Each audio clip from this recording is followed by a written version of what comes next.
Senhor e o momento principal onde nós vamos ouvir a palavra. E eu gostaria de hoje falar sobre estar cheio do Espírito Santo. Nós não precisamos procurar muito na Bíblia para encontrar razões para que nós sejamos cheios do Espírito Santo. Lá em Efésios, no capítulo 5, versículo 18, há uma recomendação dizendo: enchei-vos do Espírito. Então, essa recomendação é muito clara, nós precisamos estar cheios do Espírito Santo. Esse não é a dúvida, eu não preciso pregar sobre a necessidade de estar cheio do Espírito Santo. O problema é qual a característica de uma pessoa cheia do Espírito Santo. Algumas igrejas, algumas pessoas, elas dão uma ênfase nos dons do Espírito Santo. Então, principalmente o dom de falar em línguas, assim, o indivíduo que está cheio do Espírito Santo é aquele que fala em línguas. Isso não é exatamente verdade. Para começo de conversa, em 1 Coríntios 12, não precisam abrir ainda a Bíblia, mas em 1 Coríntios 12, 7, nós encontramos o seguinte versículo: a manifestação do Espírito é concedida a cada um, visando um fim proveitoso.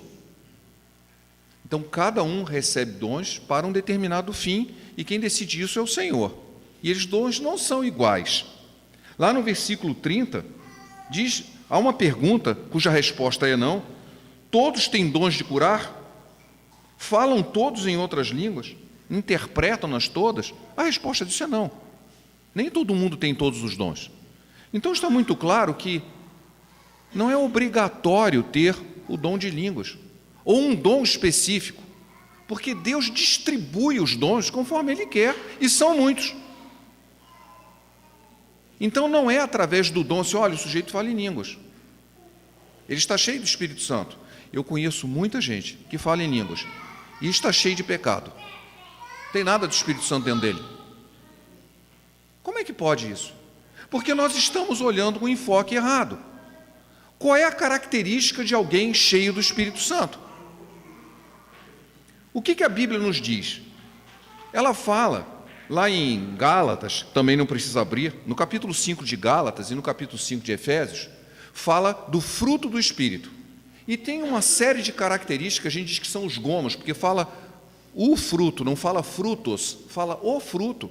E diz paz, longanimidade, amor, temperança, esperança. São frutos da presença de Deus na vida da pessoa. Mas eu gostaria de, nesta manhã, que a gente pudesse ver a vida de alguém que a Bíblia diz, olha, esse indivíduo estava cheio do Espírito Santo. Qual a característica que ele tinha? Nós vamos ler, e os irmãos podem abrir as suas Bíblias, é um texto um pouco longo, eu vou saltar certas partes para que a gente pegue a história. É a história de um sujeito chamado Estevão. Começa lá no capítulo 6 do livro de Atos, mas o que é mais importante está no capítulo 7, dos versículos 51 a 60. Mas eu vou ler algumas partes do capítulo 6 para que a gente entenda o que estava acontecendo e quem era Estevão.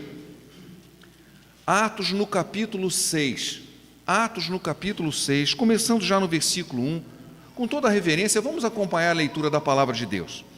Ora, naqueles dias, multiplicando-se o número de discípulos, houve murmuração dos helenistas contra os hebreus, porque as viúvas deles estavam sendo esquecidas na distribuição diária. Então os 12 convocaram a comunidade e disseram: não é razoável que nós abandonemos a palavra de Deus para servir às mesas.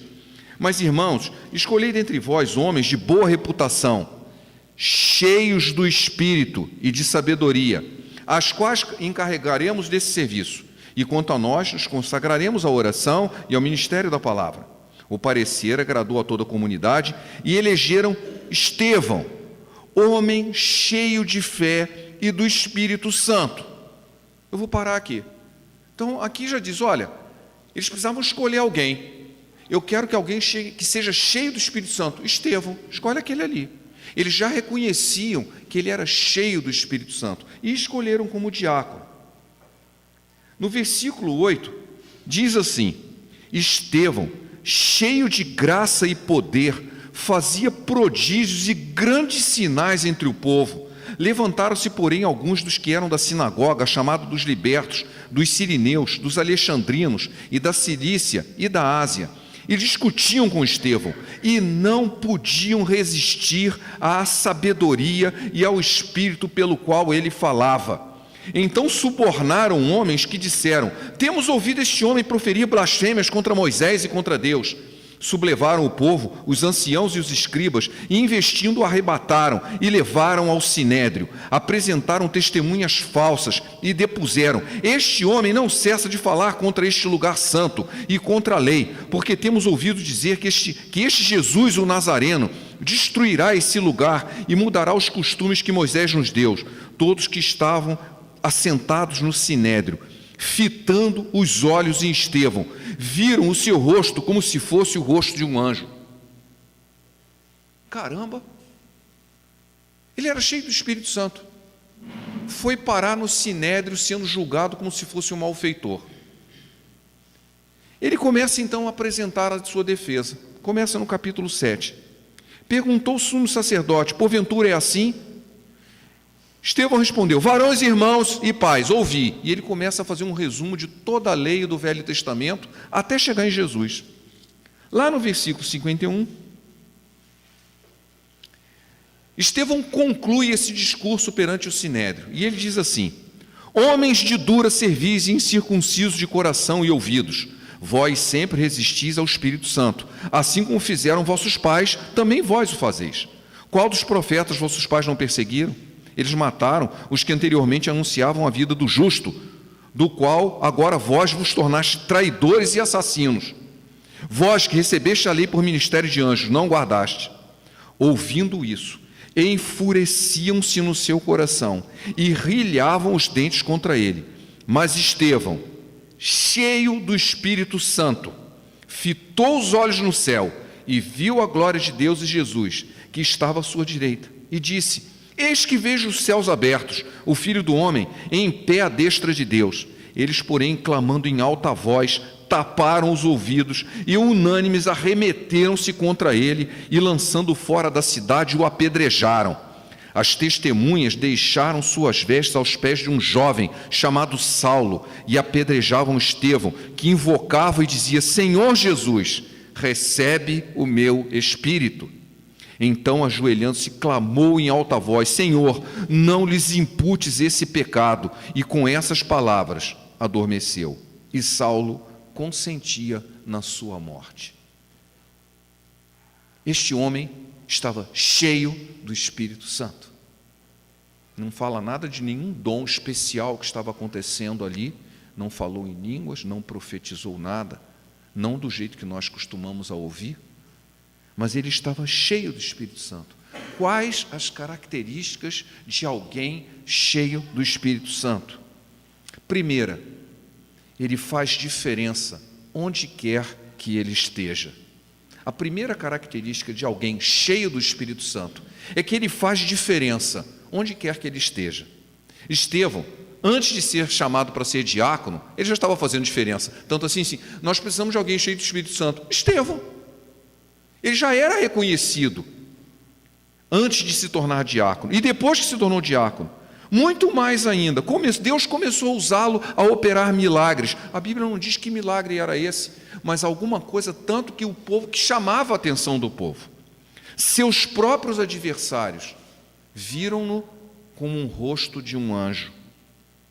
Alguém que é cheio do Espírito Santo, ele se destaca pela sua postura de vida, pela sua ética, pelo modo de falar, pelos assuntos que aborda, pela maneira que aborda os assuntos. Traz um brilho especial no seu rosto, fruto da presença de Deus na sua vida. Por isso que lá em Gálatas e Efésios, assim, cadê o fruto do Espírito? Como que alguém que está cheio do Espírito Santo não tem nenhum fruto? Onde estão os frutos? Jesus já chegou a recomendar assim, olha, em Mateus 7,19, toda árvore, espera-se que tenha fruto, porque senão ela vai ser cortada e lançada ao fogo. Há uma passagem difícil até dos evangelhos, em que Jesus passa e procura figo numa figueira, e só havia folha. E ele disse: devia ter fruto, mas só tinha folha. E ele amaldiçoou aquela figueira, e a figueira secou. O que ele está esperando de alguém cheio do Espírito Santo? Que tenha fruto, cuja presença faça a diferença. Alguém chega aqui, ele é diferente. Por que será a diferença? Porque ele está cheio do Espírito Santo.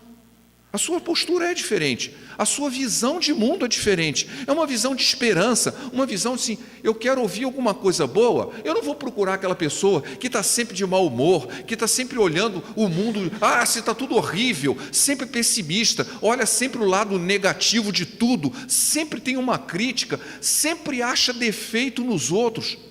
As pessoas têm defeitos, não estou dizendo que as pessoas têm que ficar cegas aos defeitos de ninguém, mas só tem defeitos. Você nunca vê nada de bom em ninguém. Não há nada assim: puxa, olha, aquilo ali valeu, olha, bom isso aí, viu? Não, eu só tenho críticas. E você acha que você está cheio de Espírito Santo assim, em que você só vê coisas negativas, você só fala coisas pessimistas.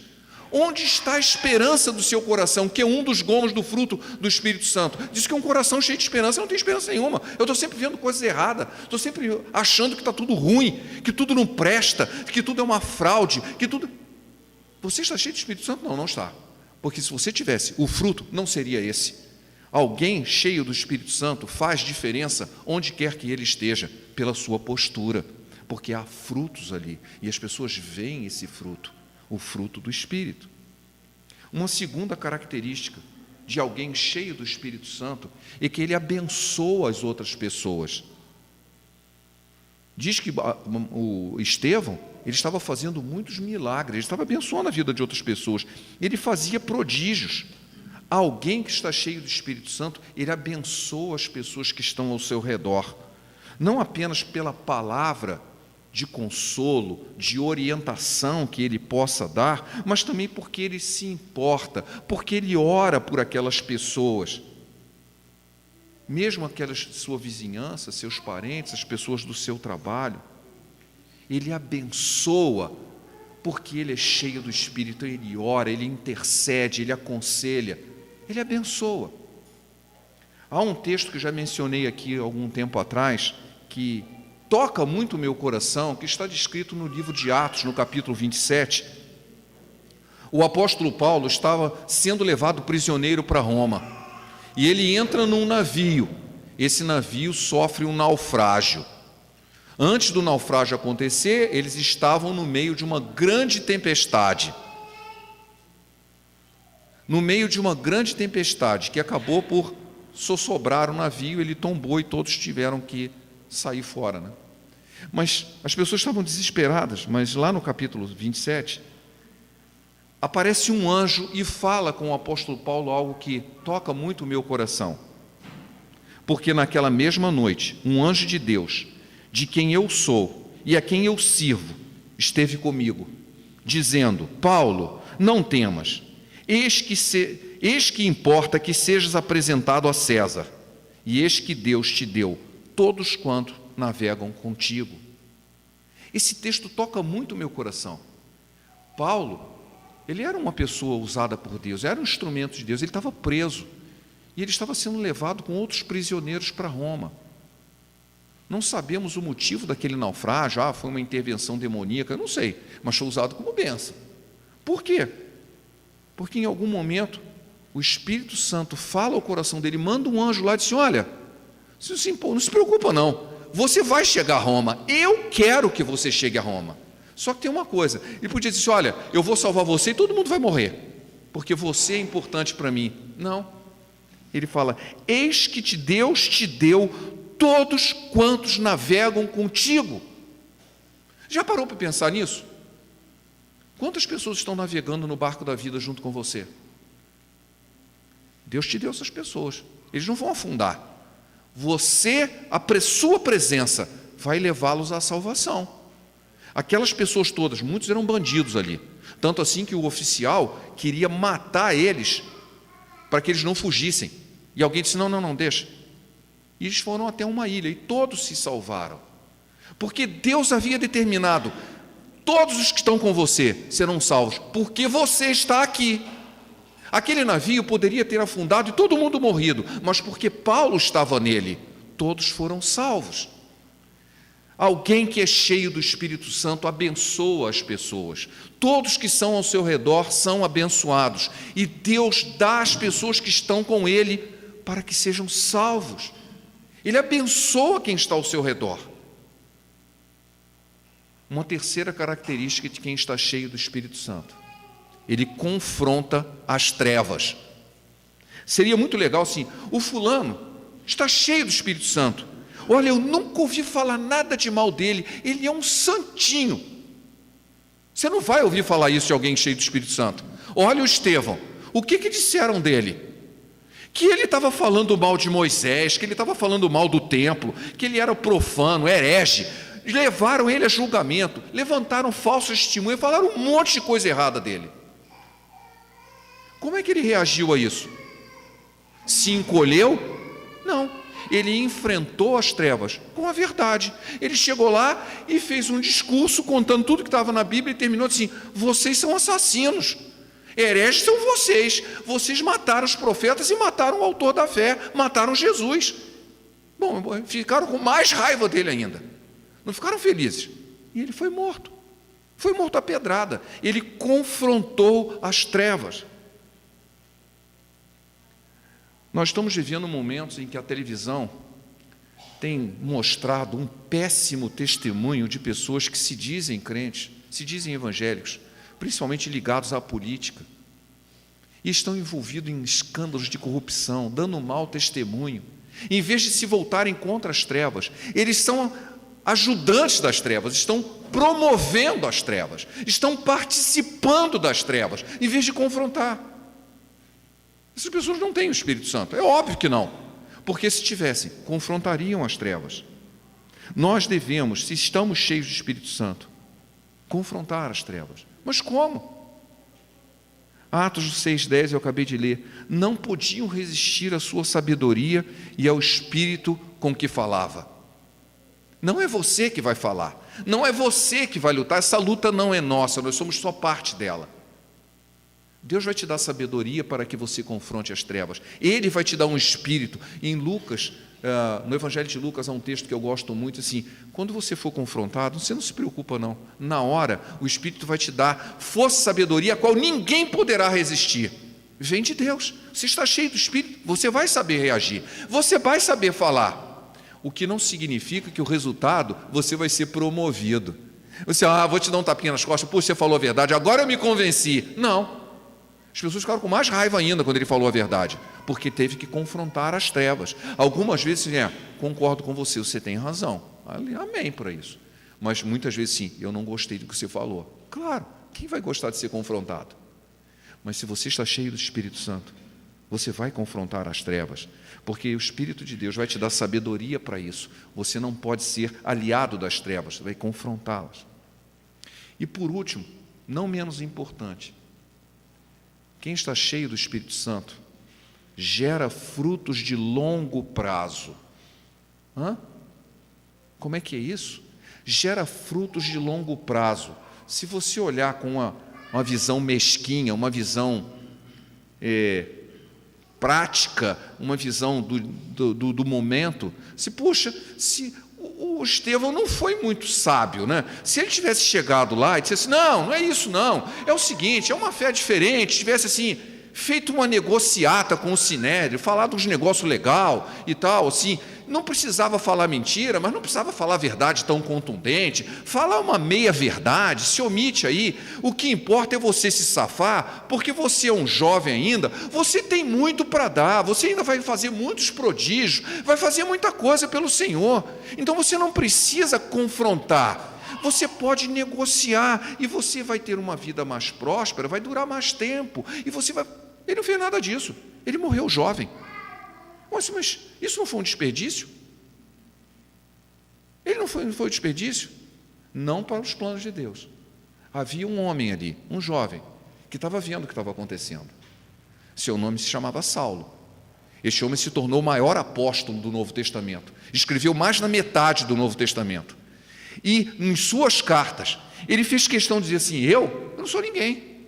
Eu sou o menor dos apóstolos, eu sou um blasfemo, eu persegui a igreja, eu matei Estevão. Ele nunca esqueceu disso. Disse: olha, A semente que foi plantada no testemunho de Estevão tocou tão profundamente aquele jovem que ele saiu dali, ainda querendo matar mais gente. Jesus se encontrou com ele e disse: escuta, lembra daquele cara lá? Ele estava me servindo, que história é essa? Por que você está me perseguindo? Não é o Estevão nem os cristãos, você está perseguindo a mim. E ele lembrou, disse: realmente, há algo de diferente. Aquele homem não fez nada.